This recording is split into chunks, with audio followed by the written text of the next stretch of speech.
Oi, turma, tudo bem? Hoje a nossa aula é de História e nós vamos falar sobre o cultivo do café, na página 159. Você já viu um pé de café? Não? Então preste atenção aí nessa foto. Observe como o café não é da cor que a gente costuma ver. Onde eles estão grudados nos galhos da árvore. O cafeeiro ele é uma planta nativa da África que se espalhou por várias regiões do mundo. Dessa árvore é colhido um fruto, que é o café, e se tornou o produto mais importante para o Brasil desde o século XVIII até hoje. Mas por que o café se tornou um produto tão consumido? Tem uma lenda que eu vou ler para vocês. Um pastor árabe percebeu que as suas cabras ficavam mais agitadas quando comiam alguns frutos encontrados no pasto. Ele levou os frutos para um velho sábio que, após fervê-los com água, também os experimentou e gostou muito, além de se sentir mais bem disposto. E assim começou os hábitos de se tomar café.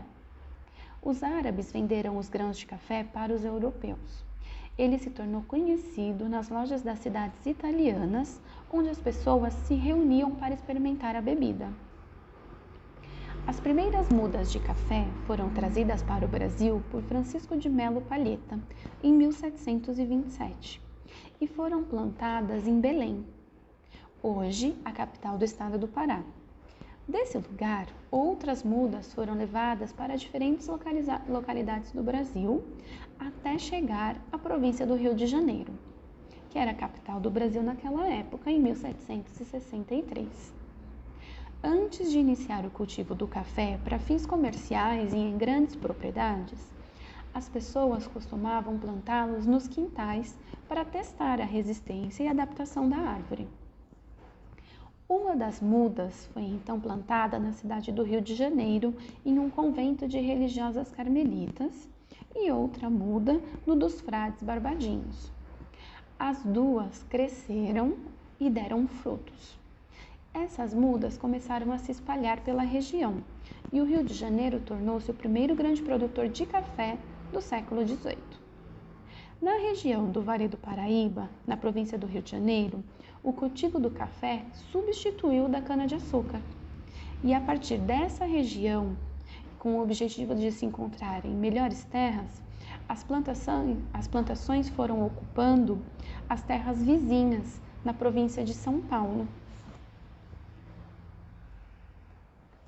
O plantio do café era feito sem os cuidados necessários para conservar o solo. E aí o que acontecia? As terras ficavam esgotadas e os fazendeiros tinham que procurar novos locais para o plantio.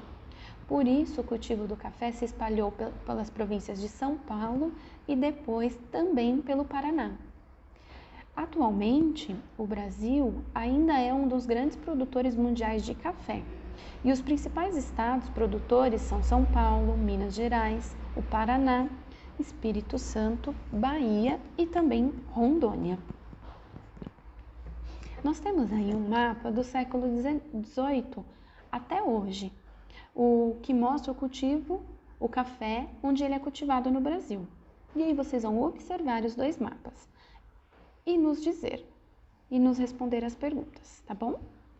Então, o mapa número 1 mostra o plantio de café até o século XIX. E o mapa número 2 nos mostra o plantio de café nos dias de hoje. Então, a primeira pergunta é: onde o café foi cultivado até o século XIX? Quais eram os estados? E na pergunta B, em que estados o café é cultivado hoje em dia? Aumentou bastante, né? Na página 161, número 2, vocês vão comparar os dois mapas e vão circular a expressão que completa cada frase. Então, na frase A, hoje o café continua a ser cultivado ou não é mais cultivado nas mesmas áreas do século XIX? Apenas uma correta. B, o café hoje é cultivado só nas mesmas áreas antigas ou também em novas áreas? C, hoje a área de produção do café reduziu ou aumentou? D. O estado onde moro faz parte ou não faz parte das áreas de maior cultivo do café nos dias de hoje?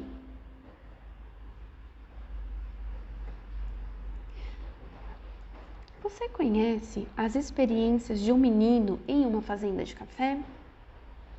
Você já visitou uma fazenda de café? Nós temos aqui as lembranças de um pintor, de Cândido Portinari, sobre uma fazenda de café. Então, um menino na fazenda de café. Cândido Portinari nasceu tão pequenininho que logo começou a ser chamado de Candinho. Seus pais, seu Batista e Dona Dominga, imigrantes italianos, viviam em uma fazenda de plantação de café chamada Santa Rosa, no interior de São Paulo. Candinho ou Candim, como falam no interior, podia ser pequeno, mas de fraco não tinha nada. Alimentado com leite de cabra, era um menino alegre, forte e brincalhão. Em 1905, quando Candinho tinha 2 anos de idade, sua família se mudou para Bradowski, povoado que tinha mais do que 200 casinhas, que não tinha mais do que 200 casinhas e que à noite era iluminado por lampiões a gás. Moravam atrás da igreja de Santo Antônio. Seu Batista abriu uma venda que tinha desde farinha, arroz e feijão até peças de armarinho. Dona Dominga trabalhava muito cuidando da casa. Fazia as roupas das crianças, aproveitando os sacos de farinha e de açúcar, que bem passados e engomados pareciam de linho. Candinho passava a maior parte do tempo no campo. Era provocador e briguento. Gostava de brincar pelos cafezais, correndo com as outras crianças e com os cachorros que por horas a fio. No final do dia, estava vermelho de terra, dos pés à cabeça. Se chegasse em casa depois de escurecer ou se tomasse chuva fazendo barquinhos de papel, era castigo na certa. Desde muito cedo, o menino Candinho gostava de desenhar. Pegava uma varetinha, alisava o chão de terra e ficava horas agachado, riscando e rabiscando. Você se imagina em uma fazenda de café? Brincando com as crianças daquele lugar? Não? Então imagine-se dessa maneira, em uma fazenda de café, brincando, e você vai fazer um desenho no seu caderno e vai criar uma história sobre o que eles estão fazendo. E esse desenho e essa história você vai postar no Classroom para que eu possa ver. E aí você vai pensar, se você tivesse vivido em uma fazenda, que experiências gostaria de registrar? Por quê? Então vamos lá, né? E aí a gente vai falar sobre a organização das fazendas de café. Se você visitasse uma fazenda de café no final do século XIX, no começo do século XX, você iria encontrar uma propriedade assim como a da foto número 1. Essa é a fazenda do secretário em Vassouras, de Victor Fronde, em 1859. O casarão ocupava a posição de destaque, com a senzala sempre próxima a ele para garantir a vigilância sobre os escravos, principalmente nas propriedades construídas antes do século XIX. Mas quem foi Victor Fronde? Na verdade, é Jean Victor Fronde. Ele nasceu em 1821 e morreu em 1881 na França. Ele veio para o Rio de Janeiro e montou o seu estúdio entre 1858 e 1862. Ele fotografou a terra brasileira, tanto o campo como a cidade, principalmente a cidade do Rio de Janeiro, onde ele se instalou. E em 1859 ele publicou o livro Brasil Pitoresco, mostrando suas fotos. Como era o cultivo? O café ele era plantado sempre em grandes extensões de terrenos. Então observem aí a imagem. O café, os pés de café estavam sempre distribuídos por áreas que cercavam a casa da fazenda.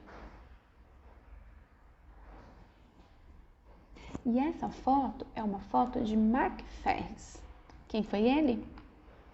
Ele nasceu no Rio de Janeiro em 1843 e morreu em 1923. Ele estudou em Paris e em 1859 ele voltou para o Rio de Janeiro para trabalhar com o gravador e litógrafo George Lausinger.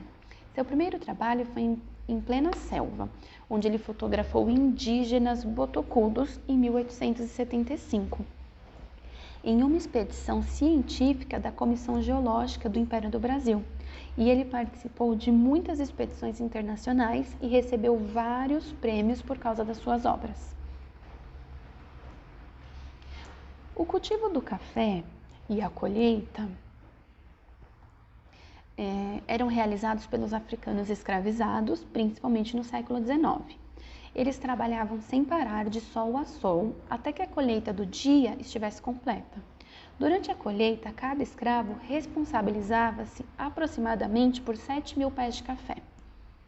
No Rio de Janeiro, alguns fazendeiros pagavam como incentivo uma quantia de dinheiro, aproximadamente 200 réis, que era o dinheiro usado naquela época, para que os trabalhadores terminassem logo e os grãos pudessem ser vendidos mais rápido. E aí a gente tem uma foto número 3, de uma colheita no Vale do Paraíba, no Rio de Janeiro. Eles arrancavam os grãos com as mãos e peneiravam para separar as folhas dos grãos. A secagem dos grãos, depois de colhido, os grãos eram lavados em grandes tanques e colocados para secar. Eles eram espalhados no terreiro, que era de terra ou de cimento, e ali os grãos do café ficavam expostos ao sol durante vários dias. Com um instrumento que era parecido com um rodo bem grande, os trabalhadores movimentavam as sementes para que elas secassem mais rápido. E a gente tem também uma foto mostrando esse trabalho. Nesse trabalho trabalhavam tanto homens como as mulheres, e muitas vezes as mães também levavam seus filhos para o trabalho porque elas não tinham com quem deixar. Depois disso vinha o ensacamento e o transporte. Depois de seco, os grãos de café eram amontoados, pesados e ensacados. Esse trabalho era feito na tulha, que era um grande armazém onde ficavam os sacos do café que seguiam para a venda.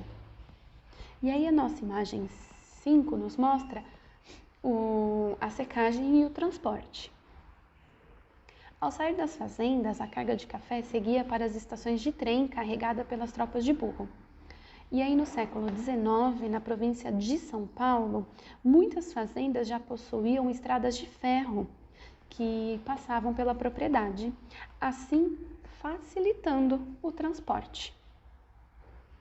E essa imagem 6 é a chegada do café no Porto de Santos, aqui em São Paulo. O café ele era embarcado e seguia diretamente para o Porto de Santos, onde permanecia até os negócios de compra e venda serem realizados. Depois os navios levavam a carga para os lugares de consumo no Brasil e também fora dele. E aí a nossa imagem 7 nos mostra o embarque do café no Porto de Santos, em São Paulo. E aí começamos. Número 1. Observe a foto 1 da página 162 e localize essas pessoas que estão na imagem abaixo naquela foto. O que elas estão fazendo? Você sabe me dizer? Onde elas moram?